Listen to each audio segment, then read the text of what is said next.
So I'm just gonna ask a question. How do you stay updated on industry trends and best practices?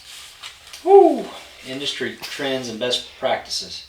You want me to tell you the real story or no? No, I'm just kidding. So, industry trends. My wife keeps me up to date on that. Same. So, Pinterest, as bad as I hate it, I think if I had to build a house today and design everything, I'd have to move in it. It wouldn't sell. I have no idea. I don't know what. I mean, I see it every day. That's the thing. I see it every single day. A different house, and I couldn't tell you what would sell and what wouldn't. Me and Carly walked through ProSource, and she was like, "Hey, I picked this tile. I did that. I picked that." And I was like, "She said you don't like that?" I said, "No." I said, "Do you like that?" And she's like, "Yeah." And after we got through, she was like, "I really believe you're not gonna like our house."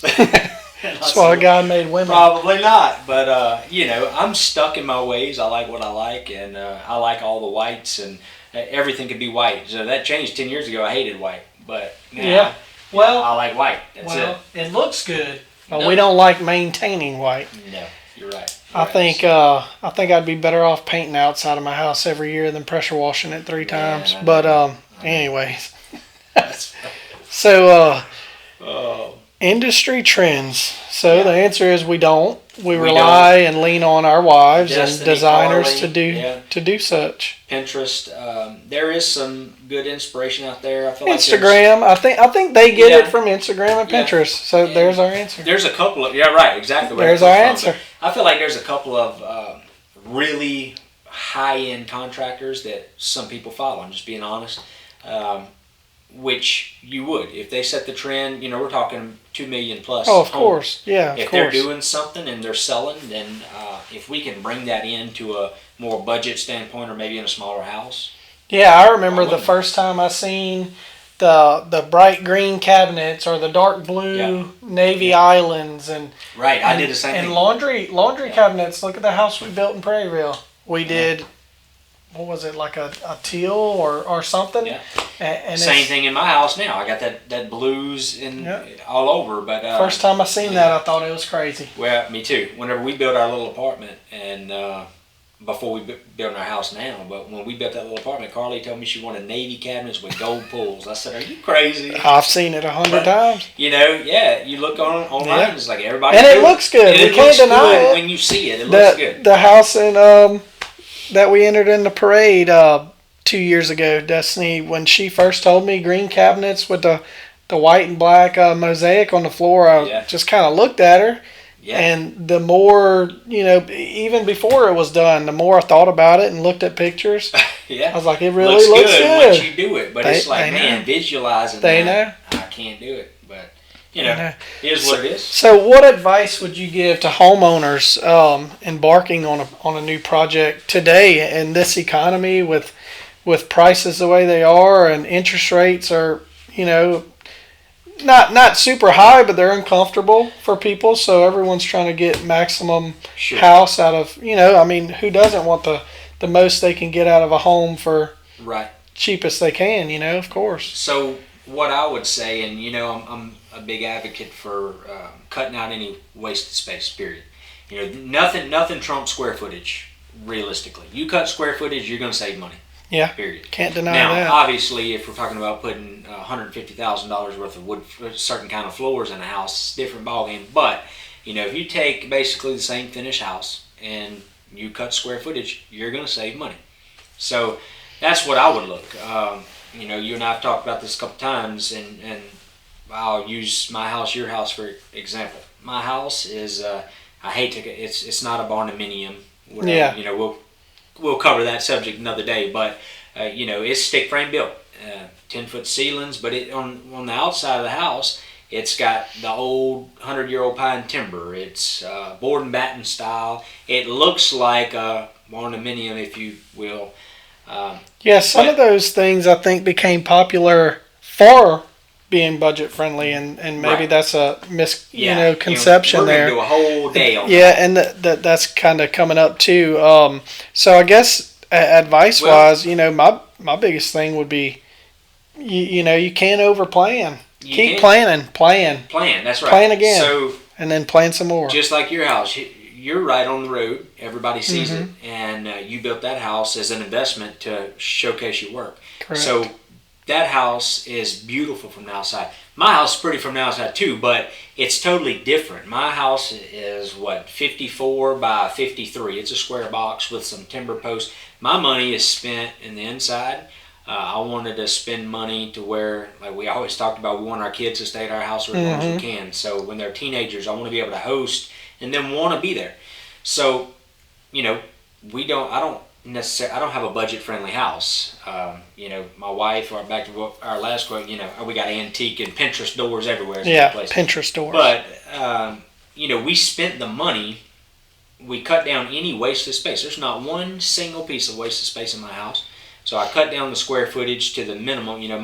My house is right at 2,000 square foot, but in my opinion, it feels like it lives like some people's house I've been in that's 2,400 square foot. Yep. And like, where is the room at? Where is it? That's something. When people say your house or this home lives well, that's what they mean. That's exactly right. So means you may have a 1,800 square foot house that lives like a 2,100 foot house. So my advice would be have as much input as you can on your planning of the plans itself, not just necessarily buying a set of plans you see online. Yeah, it looks good. Well, that's a question I never understood until I built my own home. Mm-hmm. Was actually our plan guy asked it to me, and I was I was a little thrown by it, but he said, you want to be married to the outside or the inside?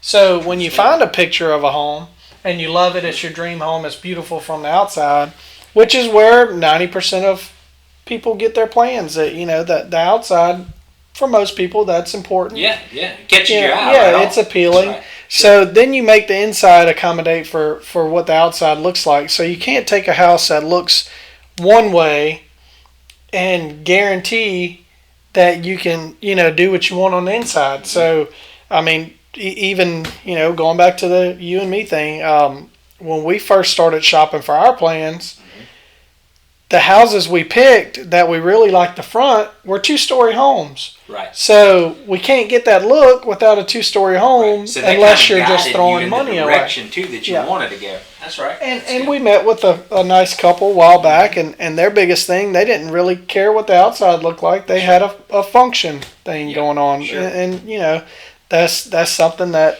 you have to decide beforehand. And there's nothing wrong with either, because the inside of the house works. Right. You just got to make it work for you. That's right. It's, and me and inside Carly, or outside, we went round and round on it, and she wanted a certain exterior, the house to look a certain way, and I didn't, and she we reasoned back and forth. So we want to spend the money in the inside because I'm 10 acres off the road. To see my house, you have to come to my house to see the outside house. You're not and then just you're going to see the inside at that point. That's right. So. At that point, I'm going to show you, and you'll know where the money went and what we sprung on, what we didn't spring on. And what'd you do? You did 10-foot eaves or 9-foot eaves? I did 10-foot eaves for a couple reasons. I wanted really tall ceilings in the living room. So I bounced back and forth. Really, initially, if you remember my old set of plans, I was going to have a... Which one? Right, the 30 that I've had, but we've changed them so much. But we had not a balcony, but a loft above the kitchen. Yep. So what I was going to do was go 10-foot eaves, and then there I was going to go like 18 foot up in the center, because my house, look, every wall connects, and I could have done that, but I would have really had to change some stuff on the outside that I didn't want to do to make that work. So I kind of pulled the reins back, and we've got a 2-bed, 1-bath apartment that's attached to my house. So really start weighing the options. We've got a pool house / game room / whatever, the kids can go do whatever they want there. Yeah, it's already built in. Why did I need another 400 square foot above the kitchen? Right. So I weighed that option. Back to planning and price. I really could have saved some money going 9-foot eaves, but I still wanted it to feel big, and I wanted it to look big from the outside too. Not necessarily have a certain design or look, but I wanted it to look big from the outside. Of course. And going that 10-foot eave really made it maybe. Yeah, that's another thing too with planning. Like I said, plan some more. Sure. When you pick a house that is pretty on the outside, and you don't have any construction background, or someone giving you advice. I mean, we've done one recently where they gave us a set of plans and they're like, here, we're simple. And they had 13, 14-foot ceilings. That's right. So, and that's not wrong. I mean, obviously, that's beautiful. It makes it look huge and everything. But, there's a fine line on threading the needle where to save money and where you're going to spend unnecessary money. So, to that particular couple, which everybody's different, that particular couple, I don't even think they knew they had 14-foot ceilings. Right. But and we walked them through one of our homes with 10 and 11, and that's kind of our sweet spot for that's right. Getting the biggest feel with price efficiency, and they loved it. Yep. They didn't see a need to go any higher. No, not much need to. Then, you change those couple of things that dictate that, and there's thousands of dollars saved there that they had no idea they were even spending extra. That's because it's just a little thing, like I say, plan, and things plan that some more. The normal consumer don't think about when they build a house, but like you and I, we've done houses, spec houses with cabinets go all the way up in a 12-foot ceiling house. We've done that for resale because we wanted that house to have a wow factor. Correct. When you walk in it, it is overwhelming. And if you see that on a set of plans and don't know that that's a price increase, you're just $5,000-$6,000 and you're going to go pay someone to quote it. Right. You buy the plans, thousands of dollars. You pay somebody to quote it. You have months invested into it to find out for someone eventually to tell you, hey, look, if you lower these, all this changes and now this house is maybe affordable now, and it wasn't before. Right. And that's something that we like to for our customers. We can go that extra step if making sure they're getting what they actually want. Right. It's overwhelming. I mean, the first set of plans I looked at for my home. Well, actually, I say first set. The last set, I moved in, and I'm like, "Why is this light switch here?" And then I'm like, "Man, you know what? That was on the plans." Right. I looked over it. I got a light switch here, and it works, but that's why it's good. How convenient would it be there? We walked through. We've learned over time. Walk through with the electrician, the homeowner, and my uncle, electrician, great electrician. He has some ideas, things like. Man, I would have never thought. In my house, I've got light switches right by the bed. Turn the lights off, so I don't get out of bed. And that's why you build relationships with people, and you don't have, the electrician who comes in never talks to you. They follow the plans, and you never hear from them. Right. You walk through, and they tell you, hey, look, I would do this. Mm-hmm. Here's why. Right. Oh, it sounds great. I don't do it every day. It sounds awesome. Perfect. Makes sense. Makes sense. Yeah. That's planning. Goes back to planning. We walk through with each person and make sure little things. Outlets.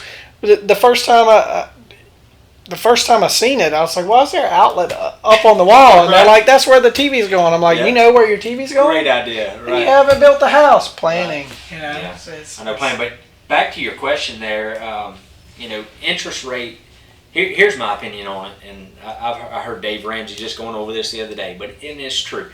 So we talk about price to build a house. There's something that'll never go down. There's a couple things that never go down. Materials will swing, concrete will swing, lumber will swing, but labor will never go down. That labor will never get lower than what it is now. And it's hard for people to fathom that, but you look at somebody that has a 9-to-5 job.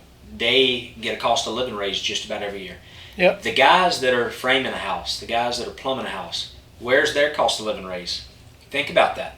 And that put it into perspective for me when somebody told me that a long time ago, and it's true.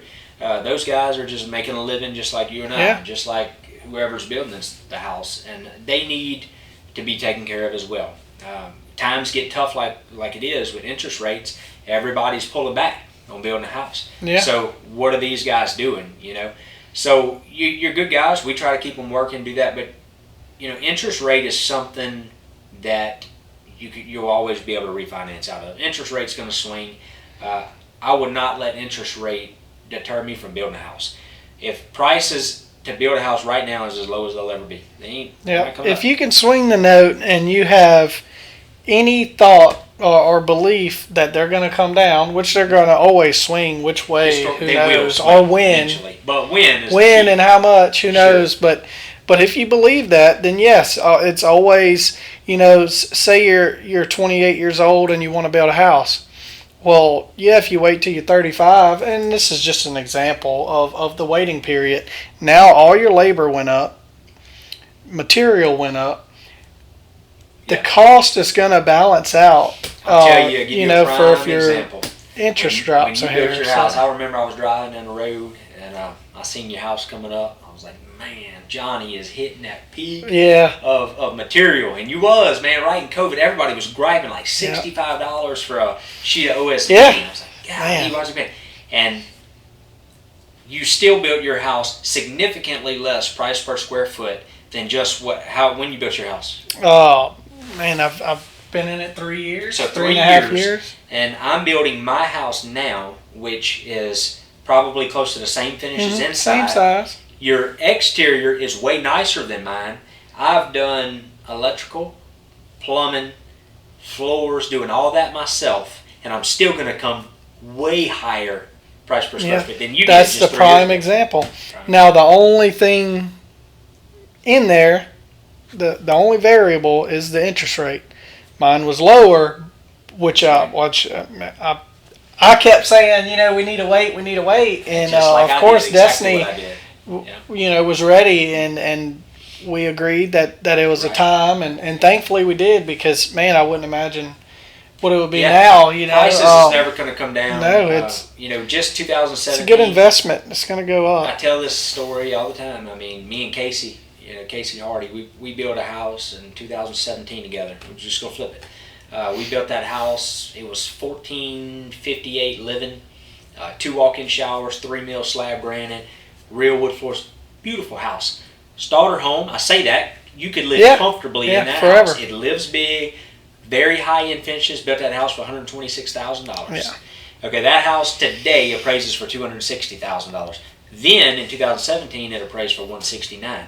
So housing is going to go up. Yeah. The material, labor is going to go up. The price to build a house, you wait 5 years, man. Now the interest rate may, if it makes it unaffordable, that's one thing, and then you go back to Sure. the drawing board on sizing and Absolutely. finishes, but you can always refinance it. That's So it. You can never take the cost if out it's of in it. budget now, it's Right. best to do it. That's So it. I wouldn't let it hold me back. So No. also, is there any tips for maintaining a budget during construction? That Be realistic. be realistic. Whoever is quoting the house, don't take a generic price per square foot quote. That's You've seen another it. thing about beating up as a homeowner. If you're calling around for pricing and you're beating up on all these contractors to get a low price, well, now maybe they're not giving you realistic numbers. You That's the thing. want Yeah, and to be realistic. So the house is going to cost what it costs to build. Correct. So that's something we need to talk about. The house is. I don't care if you and I build it or if Joe Blow from Ascension builds it or whoever. That house is going to cost what it costs to build within what you say Reason. 2 to 3%. Within reason, Our framer might be 50 cents higher than yours, but your drywall guy might be 50 cents higher than ours. The house is going to be very close. Very similar. So, again, back to we show our profit as a line item. Yep. So, you know what you're paying there right off the bat.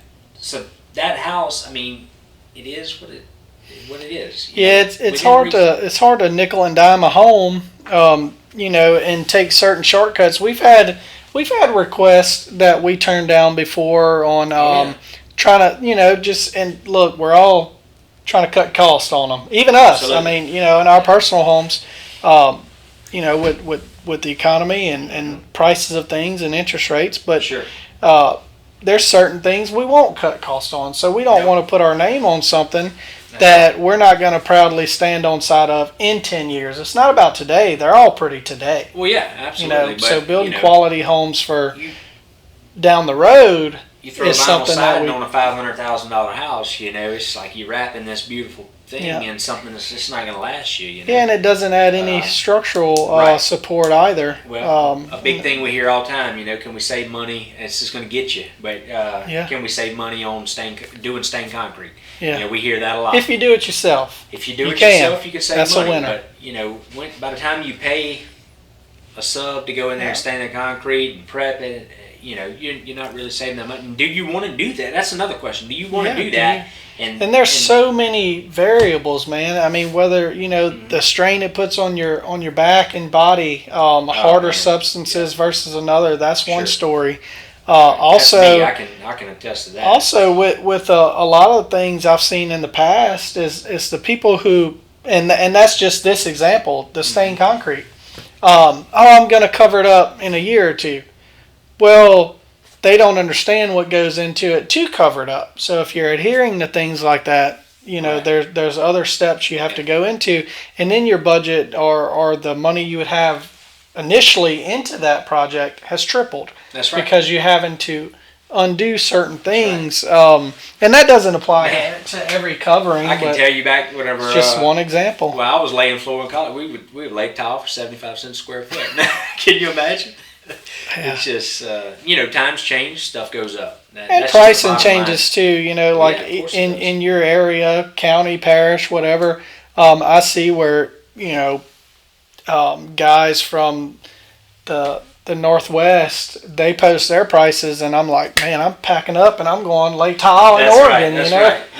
Yeah. I mean, everything varies. So when we sit here and say $300,000 or $600,000 house, that's not to put a tag on it that should be obviously in California. That accepted everywhere. Exactly, right. and a lot of people hit on that. So the basis is just an average home. Mm-hmm. Regardless of what area you're in, and the ones in ours, they start in the mid 200s and go up on a new home. Sure. And that's probably not many places left that's like that. Now. But I don't know hardly anywhere around here that especially not a custom. I mean, you can get a cookie cutter, just. We say it all the time, wire rack trim house. Something the neighbor can kick through the wall. Yeah, cabinets that come out of Home Depot or something like that, maybe. But, that's why it's very important just when anybody is getting a quote, they need to compare an apple-to-apple quote. I mean, that's just all the way it is. And keep that in mind that it's going to cost what it costs to build the house, no matter who does it. The rest of it is on you. If we say, if you get a quote for $170 a square foot, say, just generic number, obviously you can save on that, but you can also blow that to smithereens. Of course, we've quoted them where they range $100 a square foot. Absolutely. And varying. It's just one of the biggest things I can recommend to stay on budget is when you're quoting the house out, you can have a tight, and we do these on our quotes, you can have a tight,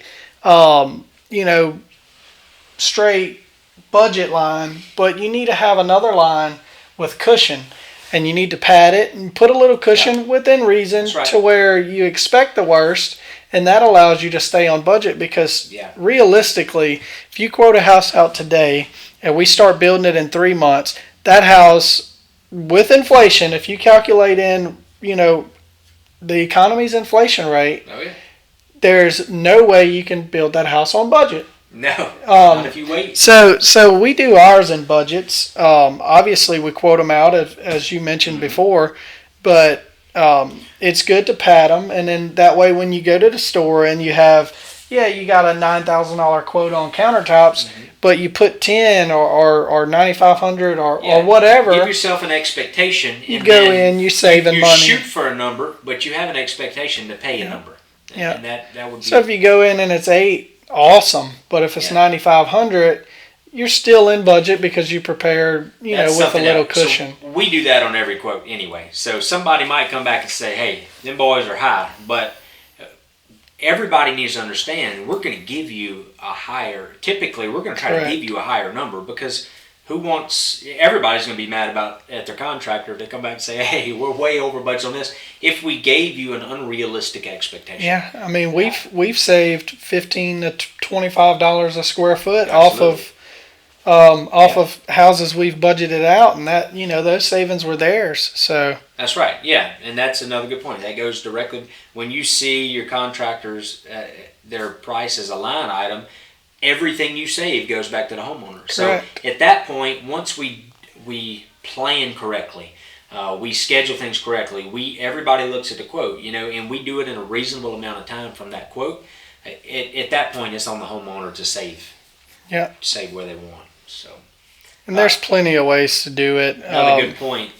Obviously, if we quote a house, and then we wait 10 months to build that house, you can't expect that electrician to stick well, and that's why you have durations on the quotes. But now in today's economy, even the lumber yards, it's 2 weeks. Who out there is quoting a home and is going to order material in 2 weeks? No one. Nobody. It's impossible. Yeah. So odds are against us when we make these quotes because homeowners rely on us, and I mean. Man, and they want to hold you to that number. Yes, sure. Of course. So if I was a homeowner building a house and hired a contractor, and he told me, just say $300,000 to build a home, and then all of a sudden now it's $350, that's not good.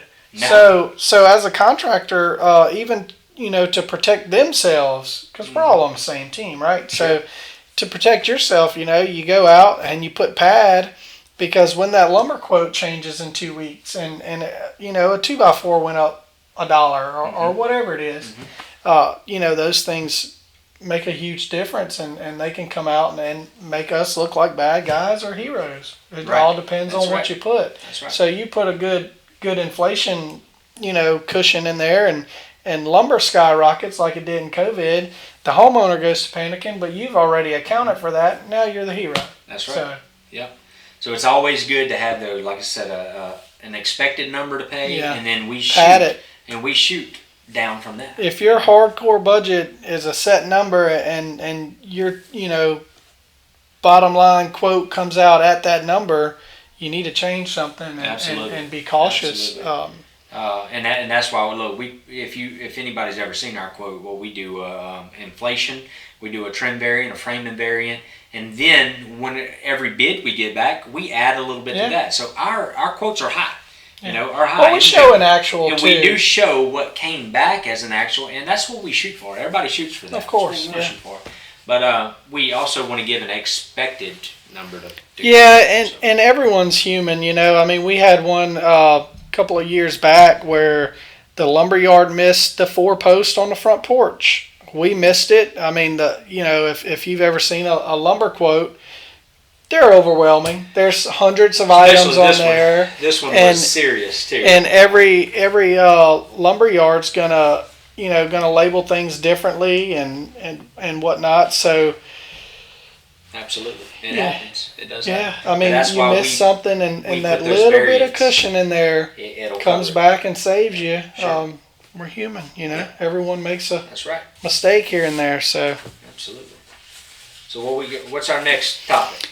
That's all I have sketched. But I was thinking I had a good one while we were talking. Can't remember what it was now, obviously, but yeah, there's hundreds of things we can touch on with that, and I like that style. I like this. I think this is going to be good for viewers, for everybody. We're going to try to do this. You want to try maybe once a month, and throughout the week or month, whatever, just shoot us some questions, and we'll try to cover them. And we're going to try to get some people in here. Yeah, get some live Q&As too. some competent people. We talked when we was just kind of talking through this before, but like insulation, we would love to do one with, to get an insulator in here that really knows some history, some engineering wise on it of spray foam, closed cell, open cell, bats, all these different things. And for people that are planning a house, I mean, you may not have any idea the difference, but or maybe you've heard all your life, hey,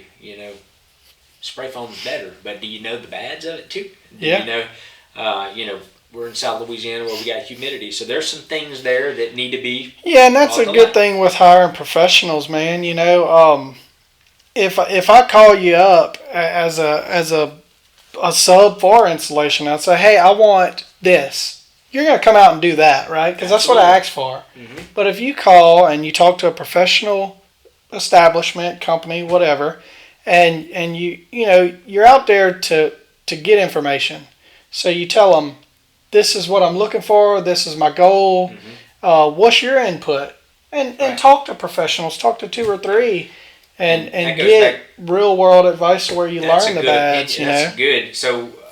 Like us, for instance, I've got friends. Johnny and I do friends all over the country that are contractors, and we catch input from all of them. I mean, I've got buddies in Kansas, buddies in Texas, you know, that do the same stuff we do, and hearing their input is, to me, it is worth, you know, unlimited amount of money, in my opinion. But also, we have a relationship with subs, so it's a little bit different than somebody else calling somebody and wanting information. But we talk to these people all the time. So for me to go, or you to go out and run and get information from an insulator or a painter, hey, what do you think? What do you see? And from the other 30 houses you've done in the last 6 months, you know, what are you seeing? Is it coming out good? Should we do this? Should we change this? And it's a little bit easier for us to do that than just some. Than just anyone. That's right. Well, you know, you need to lean on good subs, and you need to have good relationships with them. To know, I mean, there's so many. I hate to use the word wannabes out there, but there's a lot of people who say I can do this and I can do that,